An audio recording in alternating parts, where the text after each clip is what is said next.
మరోసారి ఈ పునరుత్థాన దినములో ఈ విధంగా చేరి దేవుని స్తుతించి ఘనపరచి మహిమపరచటానికి తండ్రి అయిన దేవుడు మనకు అనుగ్రహించినటువంటి ఈ సమయాన్ని బట్టి ప్రభువైన యేసుక్రీస్తు నామములో తండ్రికి వందనాలు చెల్లిస్తున్నాం. మరోసారి దైవజనుడికి దైవజనురాలికి వందనాలు చెల్లిస్తున్నా. చేరొచ్చిన మీ అందరికి కూడా ప్రభునామమున వందనాలు చెల్లిస్తున్నాను. హల్లెలూయా, హల్లెలూయా. ఓకే, మంచిది. దేవుని వాక్యము వినడము, దేవుని వాక్యాన్ని గ్రహించడము ప్రాముఖ్యం. ప్రభు రాకడ దగ్గర పడింది. మనకిష్టం లేనివి ఎంతమందికి యేసుప్రభు తొందర రావాలని ఇష్టం? నిజంగా చెప్పాలి, అబద్ధంగా చెప్పకూడదు. యేసుప్రభు త్వరగా రావాలా అనేటోళ్ళు ఎంతమంది? చేతులు ఎత్తండి. యేసు త్వరగా రావాలా అనేటోళ్ళు అంటే చాలామందికి ఇష్టం లేదా ఏంది? వాస్తవంగా ఇష్టం ఉండదు. ఎందుకంటే ఆయన వచ్చి ఏం చేస్తాడు? మనం పరలోకం పోయి ఏం చేస్తాము? ఇక్కడైతే చాలా వ్యాపకాలు ఉన్నాయి. కాకరకాయలు తినాలా, కొత్తిమీర తినాలా, ఉల్లిగడ్డలు తినాలా, ఎండిపోయినవి తినాలా, సచ్చినవి తినాలా, బతికినవి తినాలా, నువ్వు బూతులు మాట్లాడాలా, వాళ్ళతో కొట్లాడాలా, వీళ్ళతో కొట్లాడాలా, స్థలాలు కొనాలా, బిల్డింగ్లు కట్టాలా, ఇత్యాదివన్నీ నిండుకొని పోయినటువంటి మన మనస్సులో ఆయన రాకడ అనేటువంటిది వస్తే వస్తాడో తీసుకుపోతే తీసుకుపోతాడు అనేటువంటి రీతిగా మనం ఉండటాన్ని బట్టి ఏ ప్రభు తొందరగా రావడము లేదు. గనుక చాలాసార్లు నమ్మి మనం బాప్తిజం పొందాం, ఇంకా అయిపోయిందిలే అనుకుంటాం. ఏంటిదండి? నమ్మి బాప్తిజం పొందాం, ఇంకా అయిపోయింది మన పని. సంఘములో, సమాజములో, కుటుంబములో, శరీరములో మనం ఎట్లా బతికినా అడిగేవాడు ఎవడు ఉండడులే, అడిగటానికి వీలు లేదులే, ఇక నేను మామూలుగానే జీవిస్తా అనేటువంటి రీతి కలిగిన సంఘమే ఈ దినాల్లో ఉండే నులివెచ్చని సంఘము. సంఘం అంటే ఇక్కడున్న సంఘం ఒకటే కాదు, భూమి మీద ఉన్న సార్వత్రిక సంఘాన్ని గురించి బైబిల్ మాట్లాడుతున్న మాటలు. గనుక అది జీవితము కాదు. నువ్వు ఎప్పుడైతే నమ్మి బాప్తిజం పొందావో బైబిల్ చెబుతున్న ఉపదేశం ఏంటిదంటే, నువ్వు క్రీస్తుతో కూడా సిలువ వేయబడ్డావు, నీవు ఈ లోకానికి చచ్చిపోయావు. శరీరము ఆత్మ రెండు వేరు చేయబడింది. బాగా గుర్తుపెట్టుకోవాలి నువ్వు. ఎందుకంటే సంఘములో ఎంటర్టైన్మెంట్గా రాలేదు. అంతేనన్నా? ఎంటర్టైన్మెంట్ కాదు ఇక్కడ. ఇది ఒక వర్క్షాప్ లాంటిది, ఇది ఒక హాస్పిటల్. ఇక్కడ ఎక్స్రేలు ఉంటాయి, అన్ని టెస్టులు ఇక్కడ ఉంటాయి. నీకున్న రోగం ఏందో, ఆత్మీయ రోగము బయట పెట్టుకొని దానికి సరైనటువంటి మెడిసిన్ వాడి బాగుపడి నీవు ఆయన స్వారూప్యములోనికి రావటానికి మాత్రమే నువ్వు భూమి మీద ఉన్నావు తప్ప, ఇంకా నమ్మి బాప్తిజం పొందా నేను శరీరకంగా జీవిస్తానంటే బైబిల్ చెబుతున్నది, నువ్వు శరీరకంగా జీవిస్తే నువ్వు చచ్చిపోవలసిన వారమై ఉన్నామని వాక్యం చెబుతున్నది. ఎందుకంటే ఈ రక్తమాంసములు పరలోక రాజ్యానికి పోవటానికి వీలు లేదు. బైబిల్ కరాఖండిగా చెప్పింది. నువ్వు నమ్మి బాప్తిజం పొందింది ఎందుకంటే నీలో జీవము ఆరంభించబడింది. నీలో ఎప్పుడైతే జీవాన్ని దేవుడు కలగచేశాడో ఆ దినము నుంచి ఆ జీవములో పరిశుద్ధాత్ముడు ఉన్నాడు. పరిశుద్ధాత్మని పని ఏంటిదంటే క్రీస్తు స్వారూప్యములోనికి వచ్చి నిత్యత్వములో అక్కడ యుగయుగములు ఇక నిత్యము బ్రతకటానికి అక్కడ జీవించగలిగిన జీవితాన్ని ఇక్కడ జీవించాలా, ఈ శరీరములోనే మార్పు చెందాలన్న ఉద్దేశంతో దేవుడు సంఘములో ఒక సార్వత్రిక సంఘములో అనగా ఆయన శరీరం అనే దానిలో నిన్ను ఒక అణువుగా పెట్టాడు, ఒక కణంగా పెట్టాడు. నీవు పిలువబడ్డావు. పిలువబడినటువంటి మన జీవితాలలో దానికి అనుగుణంగానే నీవు స్పందించాలా, నేర్చుకోవాలా, ఫలించాలా. బైబిల్ గ్రంథంలో నువ్వు అప్పుడే పరలోకానికి పోలేదు. పోయినావా? ఇంకా పరలోకానికి పోలేదు. పోతావా అని గ్యారెంటీ ఉందా? నమ్మి బాప్తిజం పొందితే పోతారా పోరా?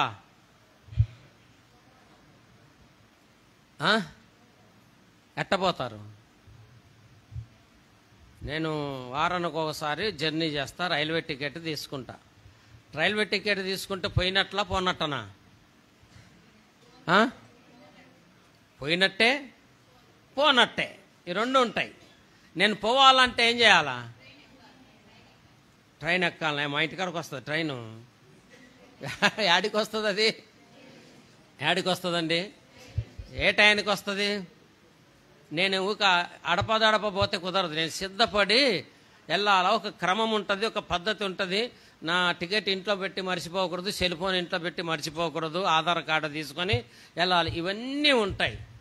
నమ్మి బాప్తిజం పొందిన వాడు రక్షించబడునని వాక్యం చెప్పింది, కానీ నువ్వు పరలోకానికి పోతావని చెప్పలేదు. చెప్పిందా? ఎవరు పోరు పరలోకానికి? నీ శరీరము పోదు. బాగా గుర్తుపెట్టుకో. బైబిల్లో చాలా మాటలు అన్నా, శరీరానుసారులు దేవునిని సంతోషపరచరు, ములాజలేదు. శరీరానికి ఆత్మకి వైరం అంట ఎప్పుడూ కూడా. శరీరము ఆత్మను ఎప్పుడూ విరోధము కలిగి ఉందని బైబిల్ చెప్తున్నది. నీవు శరీరములో జీవిస్తున్నప్పుడు నువ్వు గ్రహించవలసింది ఏంటంటే, నీవు ఒక ఆత్మను కలిగి ఉన్నావు. ఆత్మ శరీరాన్ని కలిగింది, అది ముఖ్యమైనటువంటిది. గనక ఈ శరీరము మహిమా శరీరంగా మార్చటానికి నీవు ఆత్మానుసారముగా బ్రతకాల భూమి మీద.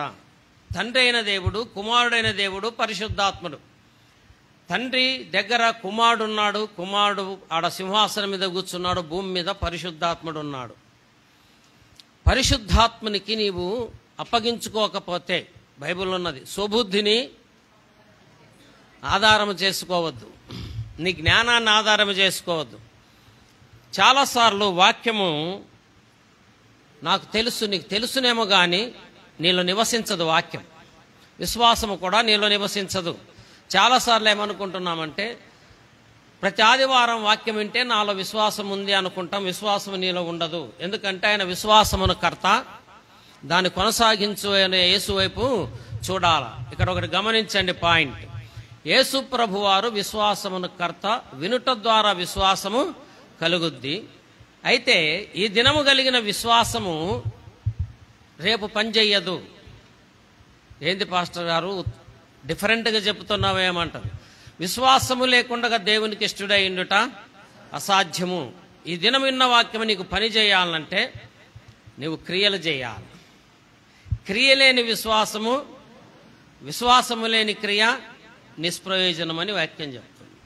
ఈరోజు విశ్వాసము నీకున్నప్పుడు ఏం చేయాలని వాక్యం చెప్పిందో దాన్ని చేయకపోవటం ద్వారా ఆ విశ్వాసము చచ్చిపోద్ది. 100% చచ్చిపోయినప్పుడు నువ్వు మరల రేపు వాక్యమైనా విశ్వాసం కలిగినా చచ్చిపోతుంది. అలాగా నీలో ఆత్మ ఉంది, హృదయం ఉంది, మనసు ఉంది, శరీరం ఉన్నది, అదే టైంలో మనస్సాక్షి కూడా ఉంది. మనస్సాక్షి వాత వేయబడితే కుదరని పని. నువ్వు కేర్ఫుల్గా ఉండాలి, జాగ్రత్తగా ఉండాలి, అజాగ్రత్తగా ఉండకూడదు, నిర్లక్ష్యంగా ఉండకూడదు. అందుకే కొన్ని మంచి అలవాట్లు నేర్చుకోవాలా, కొన్ని అవగాహన కలిగి ఉండాలి, కొన్ని గుర్తించగలిగినటువంటి వారముగా ఉండాలి. అందుకే దేవుని యొక్క వాక్యము చాలా ప్రాముఖ్యమైనది. వాక్యము లేని చోట పరిశుద్ధాత్ముడు పని చెయ్యడు. పరిశుద్ధాత్ముడే యేసు ప్రభువాని మరియ గర్భములో పిండముగా రూపించినట్లుగా చూస్తున్నాం. అదే టైంలో యేసు ప్రభు వారిని పెంచాడు. యేసు ప్రభు బాప్తిజం తీసుకున్నప్పుడు పావురము వలె ఆయన మీద దిగి వచ్చిన వాడే పరిశుద్ధాత్ముడు. పరిశుద్ధాత్ముడే యేసులో ఉండి అద్భుతాలు, సూచక్రియలు, మహత్కార్యాలు చేశాడు. యేసు ప్రభు వారు శిలువలో చనిపోయిన తర్వాత, ఆయనను పాతిపెట్టిన తర్వాత యేసును లేపిన వాని ఆత్మనే యేసు వెళ్ళినాక మరలా భూమి మీదకి వచ్చింది. ఈ భూమి మీద యేసు ప్రభు అన్నాడు, ఈ బండ మీద నా సంఘమును నేను కట్టుదును అన్నాడు. యేసు ప్రభు వారు సంఘాన్ని కట్టడానికి ఆదరణకర్తగా, పశ్చాత్తాపాన్ని కలిగించుటకు, హెచ్చరించుటకు పంపబడిన వాడే పరిశుద్ధాత్ముడు. రేపు సార్వత్రిక సంఘము యేసుప్రభు మధ్యాచినప్పుడు, సజీవి లెక్కలో ఉండినప్పుడు, క్రీస్తునందు మృతి పొందిన వారిని తిరిగి లేపగలిగిన వాడు పరిశుద్ధాత్ముడు ఒక్కడే. పరిశుద్ధాత్ముడు ఎవరి ఆధీనములో ఉండడు. పరిశుద్ధాత్ముడు అందరిని తన ఆధీనములో ఉంచుకుంటాడు. నీవు పరిశుద్ధాత్మ ఆధీనములో ఉండాలి.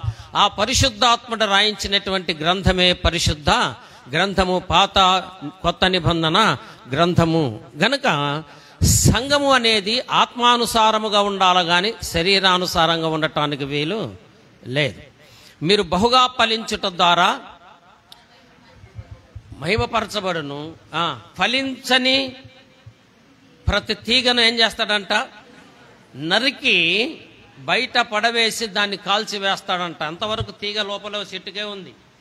దాని అర్థం ఏంటిది? విశ్వాసి నువ్వు ఫలించకపోతే నీవు సంఘములో, సమాజములో, వ్యక్తిగతంగా, ఆత్మీయంగా నువ్వు 1% జీవించి 90% శరీరకంగా నేను జీవిస్తానంటే కుదరనటువంటిది. నీకు నీవే హాని చేసుకుంటావు.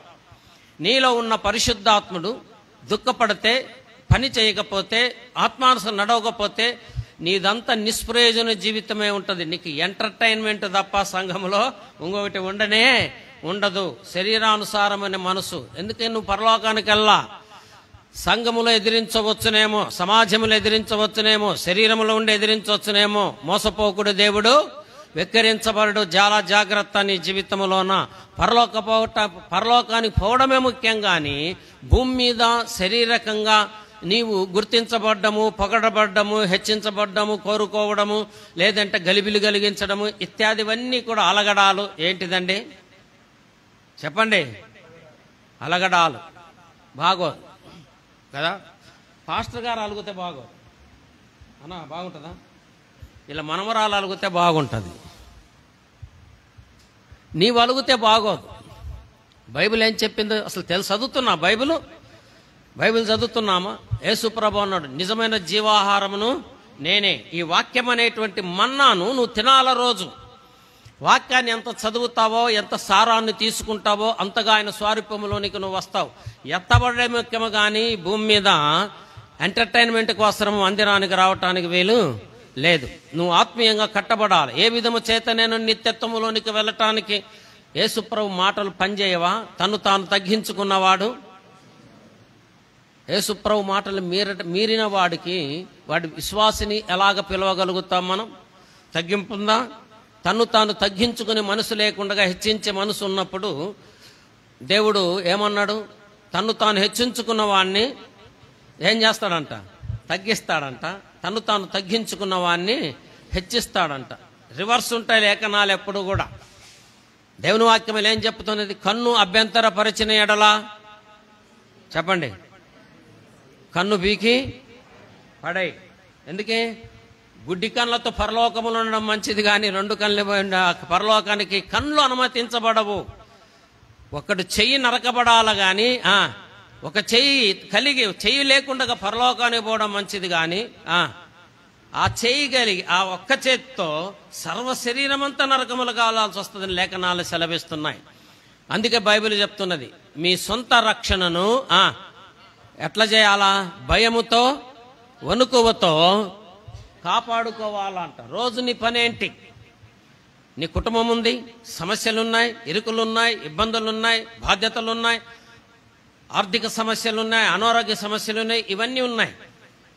ఇది ఇక్కడ వీటి నిమిత్తమే మందిరము కాదు. కానీ బైబిల్ చెప్పుతున్నది, మీ మనసు మారి నూతన పరచబడిన వారవే దేవుని చిత్తము తెలుసుకొనున్నట్లుగా మీరు నూతన పరచబడాలని వాక్యం చెలవిస్తున్నట్లుగా చూస్తున్నాం.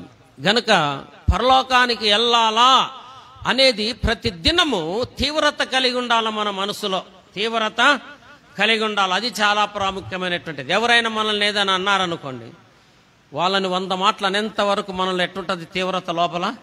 నిద్రపోబుద్ధి కాదు, నిద్ర రాదు. ఎప్పుడు మైండ్లలో దాని మీద ప్రిపేర్ అవుతుంటాం మనము. పరలోకానికి పోవటానికి నువ్వు ప్రిపరేషన్ కావాలా ప్రతిరోజు కూడా. పరలోకం ఎలాగుంటుందో వాక్యం చెప్పింది. మహిమా శరీరం ఏంటిదో వాక్యం చెప్పింది. దేవునితో కూడా నడుచుట ఏంటిదో వాక్యం చెప్పింది. వాక్యములో చాలా చెప్పింది బైబిల్లో. నాలో వాక్యము సమృద్ధిగా ఉందనేటోళ్ళు చేతులు ఎత్తండి.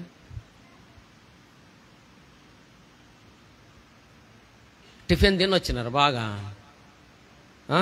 మధ్యాహ్నం పోతే తిన్నారు బాగా. మనం అన్ని కొన్ని మోటు బాస కుట్లేరుగా తింటారంట. ఏమీరుగా మరి కుట్లాడున్నాయి తెలియదు. మరి కుట్లేరుగా తింటాం మనం. వాక్యం సమృద్ధిగా ఉన్నదా? బైబిల్ అదే చెప్పింది. దేవుని వాక్యం మీలో సమృద్ధిగా నివసింపనీయుడి. ఎందుకు నివసింపలేదు? అందుకే భక్తుడు అంటాడు పత్రికలో, సకల దుష్టత్వమును మానివేసి. ఏం మానేయాలంట? దుష్టత్వాన్ని మానివేసి, అంటే దుష్టుని ఆలోచన దుష్టత్వాన్ని కలిగి ఉండడము మానివేసి మీ హృదయములో నాటబడుటకు దేవుని వాక్యాన్ని ఏం చేయాలంట? సాత్వికముతో దానిని అంగీకరించాలంట. ఊరికనే వాక్యము నీలో నిలిచి ఉండదు. ప్రపంచములో పేరుగాంచిన ప్రసంగికుడు వస్తే నీవు హృదయములో వాక్యము నివసించదు. మోసం అదంతా కూడా. నీవు వాక్యాన్ని నీవు సాత్వికంతో అంగీకరించదన. సాత్విక అంటే అర్థమైందంటే నేను అనబడేవాడిని సిలవేసి యేసుక్రీస్తు అనబడే యేసు యొక్క వాక్యాన్ని నువ్వు ఆహ్వానించడమే సాత్వికం అంటే. నీ సొంత ఆలోచనలు, సొంత మార్గము, నీ బుద్ధి, నీ జ్ఞానము, నీ యొక్క కుయుక్తులు, యుక్తులు వీటన్నిటిని పక్కన పడేసి, దేవా నీకు లోబడుతున్నాను, నేను నీ వాక్యమే నాకు కావాలి, నీ వాక్యం చెప్పిందే నేను 100% చేస్తా అనబడే వారిలో మాత్రమే దేవుని వాక్యము నివసిస్తుంది. మిగతా వారిలో నివసించదు. అసంభవం అది. నువ్వు యాడికన్నా పో, ఏమన్నా చెయ్యి, నువ్వు ఎంతన్నా చదువు, వాక్యాన్ని అంగీకరించాలా అంటే చెయ్యాలా, దాని ప్రకారం నడుస్తేనే వాక్యం ఉంటుంది. లేకుంటే ఎందుకు ఉంటుంది? నీకే పని లేక అన్న కారు కొన్నట్టుండ కదన్నా, ముందర నీ కారే ఉంది కదా, అది పోతుందా? నడుస్తుందా? ఏం పోస్తే నడుస్తుంది? నువ్వు పాస్టర్ అని చెప్తే నడవదు, అది నడవదా? నడవదు. ఏం పోయాలి దానికి?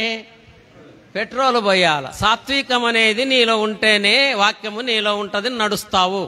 లేకుంటే నువ్వు నడవవు, ఆత్మీయంగా నడవు. ఆచారాలు, పద్ధతులు, ఆరాధన, పాటలు, బావి ఇవి అలగడాలు, సనగడాలు, గుణగడాలు సమస్తమును చేస్తావేమో కానీ నీవు ముప్పుగా ఉంటావు కానీ, ఆటంగా ఉంటావు కానీ దేవునికి పని చచ్చే సాధనాలుగా ఉండని కొన్ని వేల మంది ఉన్నారు దినాల్లో. ప్రేమేంటి వారు, దేవుని యొక్క వాక్యము చాలా ప్రాముఖ్యం. ఈరోజు చెప్పే వాక్యము జాగ్రత్తగా విను, జాగ్రత్తగా గ్రహించాలని మనవి చేస్తున్నాను. ఇది ఇంట్రడక్షనే. వాక్యాన్ని చదువుకుందాం. దేవుని వాక్యాన్ని మనం చదువుకుందాం ప్రేమేంటి వారలారా.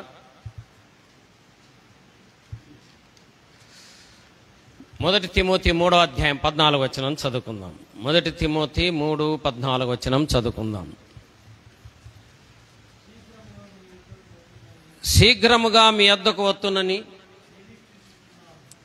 నిరీక్షించుచున్నాను. ఆయనను నేను ఆలస్యము చేయగా చేసిన ఎడల దేవుని మందిరములో, అనగా జీవము కలిగిన దేవుని సంఘములో జనులు ఎలాగు ప్రవర్తించవలెనో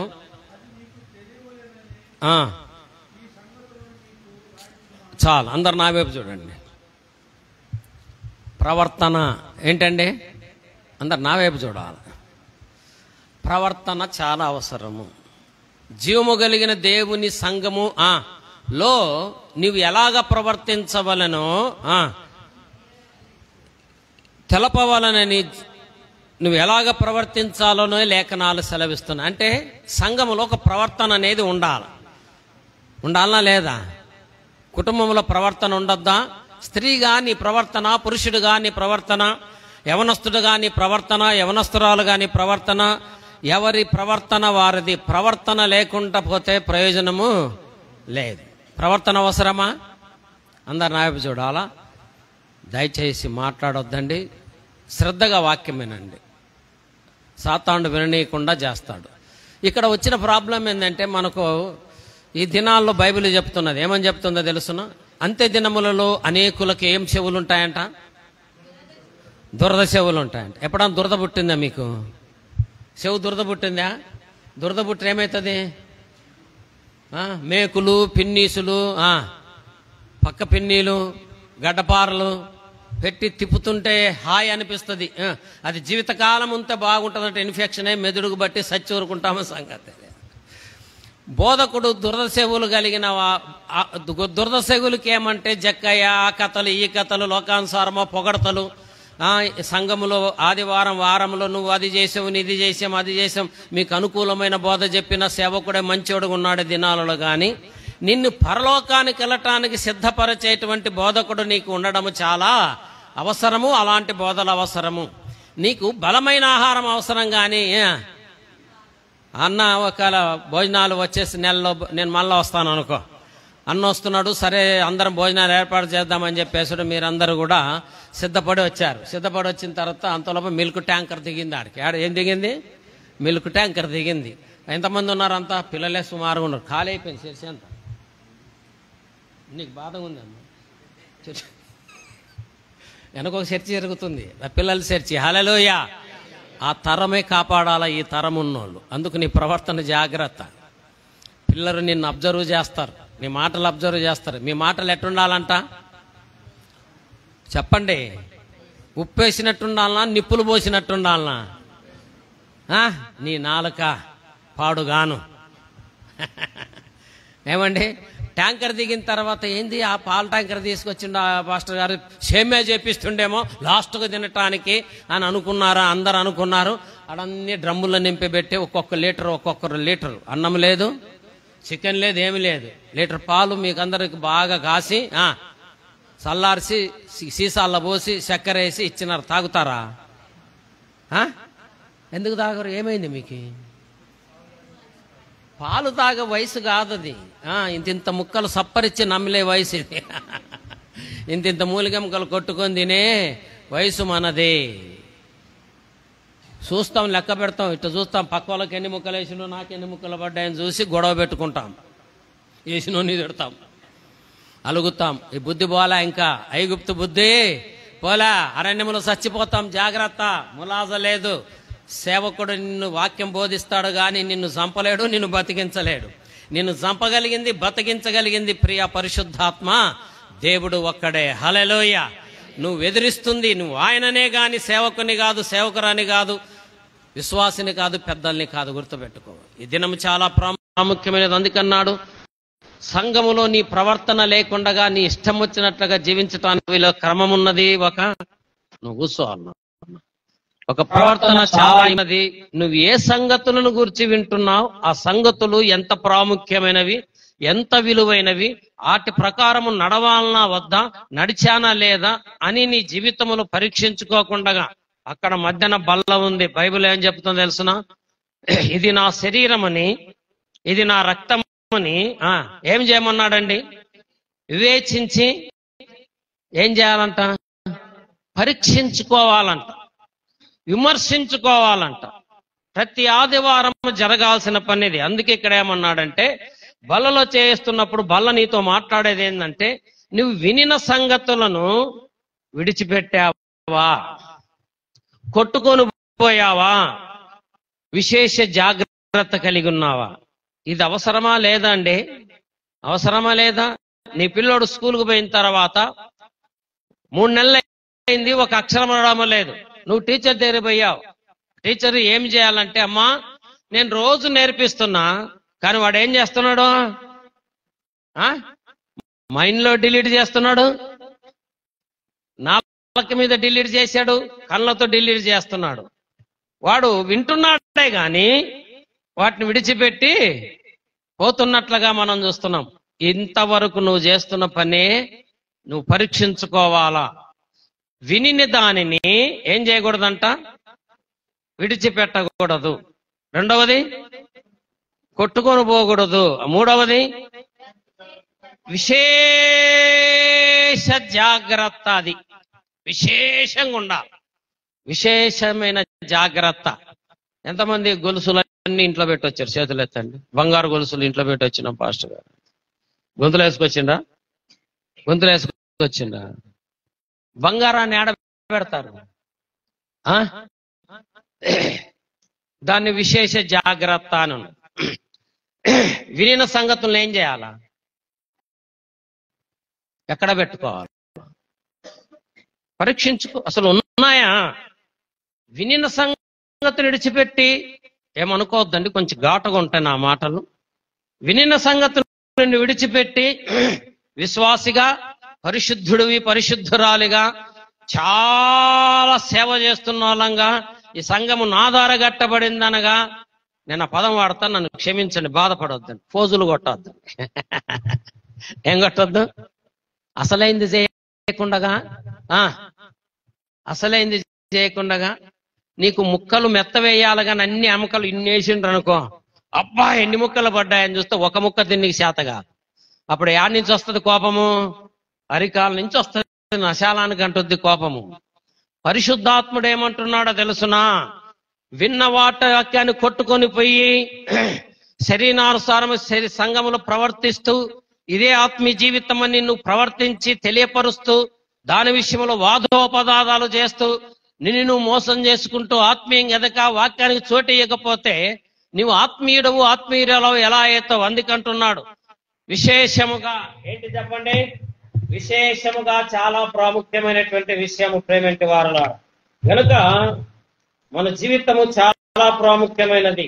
నీ జీవితంలో దేవుడిచ్చినటువంటివి ఎన్నో ఉన్నాయి. అని నిలవబెట్టి కొన్నాడు, పరిశుద్ధపరిచాడు, ఆత్మనిచ్చాడు, ఎన్నో ఇచ్చినట్టుగా మనం చూస్తున్నాం.